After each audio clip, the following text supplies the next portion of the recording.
Salut à toi, cher coureur d'élite, j'espère que ça va bien, c'est Gabriel de My Running Attitude. J'espère que tu arrives toujours à garder un bon rythme d'activité physique dans la semaine et que tu t'entretiens bien. Bon bah écoute, aujourd'hui on va entamer un nouveau sujet, on va parler de l'importance de faire des footings dans la semaine, de faire plusieurs fois des footings, les bienfaits que ça a sur le corps et pourquoi il faut en faire. Allez, c'est parti!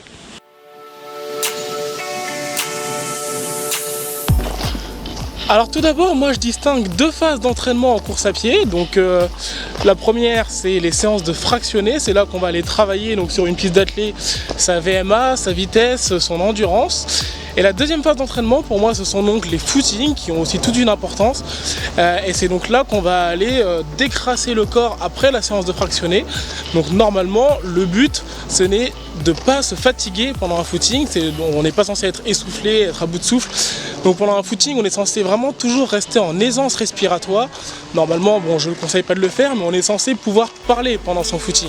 Donc par rapport à ce que je viens de dire, vous comprenez que ce n'est pas pendant le footing que vous allez développer votre vitesse, que vous allez développer votre endurance, mais bien pendant les séances de fractionné. En revanche, le footing a vraiment toute son importance. Comme je disais dans la dernière vidéo, lorsqu'on fait trop de sport ou lorsqu'on a une mauvaise alimentation, on va aller sécréter des toxines, de l'acidité dans le corps. Et bien, le fait de faire un footing lent, notamment, ça va évacuer ces toxines. À partir du moment où vous en faites pas trop, vous ne courez pas non plus pendant 3 heures non-stop. Donc un bon footing, c'est entre 30 minutes et 45 minutes. Et après, donc là, c'est quand il s'agit de faire un footing court. Si vous faites des footings longs, c'est entre 1h05 et 1h30, disons. Maintenant, la plupart des gens qui font des footings, en fait, ils utilisent toujours le même parcours. Donc, comme je vous disais aussi dans une autre vidéo, le corps il est intelligent, les muscles ils retiennent en fait l'effort qu'on va déployer en fonction de si on est toujours sur du plat, si parfois on a une petite montée, etc. Si c'est tout le temps le même parcours, en fait, ils vont trouver ça de plus en plus simple, si bien que vous allez ne plus progresser, voire même régresser ou stagner. Donc ce qui est intéressant lorsque vous faites un footing, c'est d'essayer vraiment de trouver un parcours avec du dénivelé, de préférence s'il y a un peu de côte, un peu de descente. Ça c'est vraiment optimal, c'est là que vous allez vraiment faire travailler votre cardio. Après, pour faire travailler son cardio pendant un footing, plutôt que de faire les 30 minutes à la même allure, moi ce que je vous recommande, c'est par exemple une fois que vos muscles sont déjà chauds, au bout de 15 minutes disons, vous allez commencer à changer d'allure. Donc pendant 1 minute, vous allez courir un peu plus vite, augmenter progressivement, et ensuite vous revenez à la normale pendant 30 secondes, puis vous recommencez pendant 1 minute à accélérer, etc. Et vous faites ça au total pendant 5 minutes, ça va vous faire un changement d'allure qui va aller travailler votre cardio à différentes intensités, et ça c'est vraiment utile, notamment en course quand il s'agit d'accélérer, et que du coup le cœur est déjà entraîné, déjà préparé à changer de rythme. Après, tout le monde n'a pas forcément une montagne ou du dénivelé ou des champs, des parcs à côté de chez soi. Peut-être que vous êtes obligé de courir dans la rue et de faire toujours le même parcours, c'est pas un problème. Ce que je vous propose de faire du coup, c'est en fait une fois que vous avez fait ce parcours dans un temps délimité, un temps imparti, disons 45 minutes, vous referez ce parcours donc 2 jours après et essayez d'aller cette fois-ci un peu plus loin. Donc à chaque footing, sur le même parcours, vous essayez de faire toujours un peu plus de mètres et c'est comme ça que vous pouvez voir votre état de progression, votre état de forme du moment. Pour ma part, je recommande vraiment de faire au moins 3 footings par semaine, donc de les espacer par tous les 2 jours.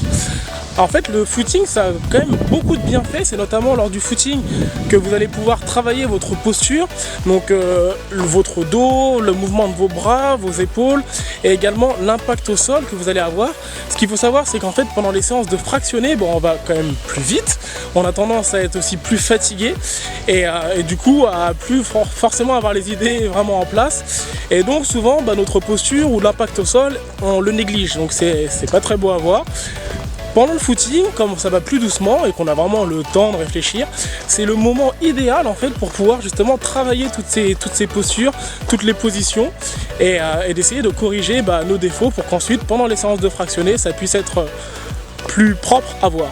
Lorsque vous allez aller courir, donc à hauteur, donc comme je disais, de 3 fois par semaine, donc ça reste quand même accessible à tout le monde, c'est pas une contrainte, surtout si ça dure 30 minutes à chaque fois.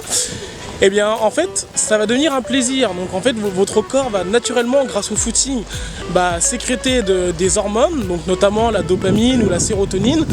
Et en fait, ces hormones, c'est les hormones du plaisir, les hormones du bonheur qui sont liées au footing.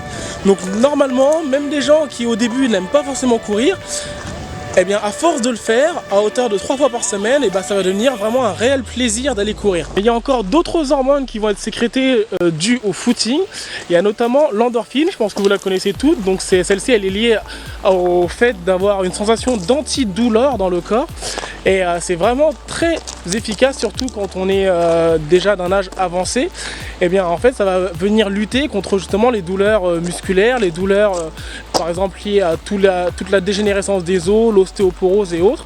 Donc lorsqu'on a déjà un certain âge, c'est vraiment très conseillé de faire des footings de manière encore une fois raisonnable, modérée, pour pouvoir lutter contre ces douleurs multiples qui sont liées à l'âge. Également pour toutes les personnes qui ont tendance à se faire un peu trop de plaisir, des petites sucreries, des petites viennoiseries, et du coup qui ont des problèmes liés au diabète, eh bien le footing, c'est encore un moyen très connu et qui a fait ses preuves jusqu'ici, qui permet de réguler la glycémie dans notre corps.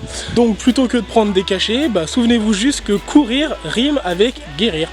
Si vous êtes stressé, si vous avez des problèmes familiaux, des conflits ou de la pression au boulot, eh bien un moyen simple de décompresser, allez courir, faites un footing. C'est vraiment un anti-stress naturel plutôt que, encore une fois, prendre des cachets ou bien devoir payer cher un médecin.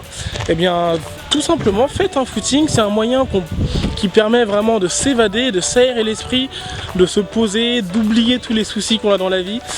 C'est un moment vraiment qu'on prend pour soi et au final ça coûte rien du tout, c'est un médicament gratuit.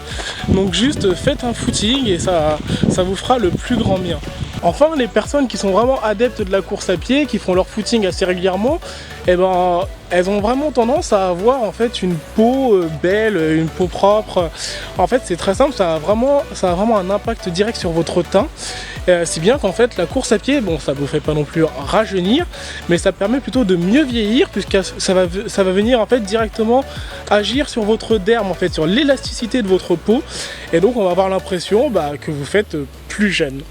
Voilà des conseils très simples et très faciles à appliquer, très faciles à mettre en place lors de votre footing et plein de bonnes raisons d'aller faire des footings de manière régulière. J'espère en tout cas que ça va te permettre de passer tout de suite à l'action et de mieux profiter de tes footings. N'hésite pas en tout cas, si tu as bien aimé cette vidéo, à la partager autour de toi à tous les gens qui ont parfois du mal à se lancer dans le sport. Et puis n'hésite pas à mettre ton super pouce de coureur, ça fait vraiment plaisir. Je te dis à très vite pour la prochaine vidéo. En attendant, prends soin de toi, continue à bien te dépenser et à bientôt. Salut! So if you want something to hold on to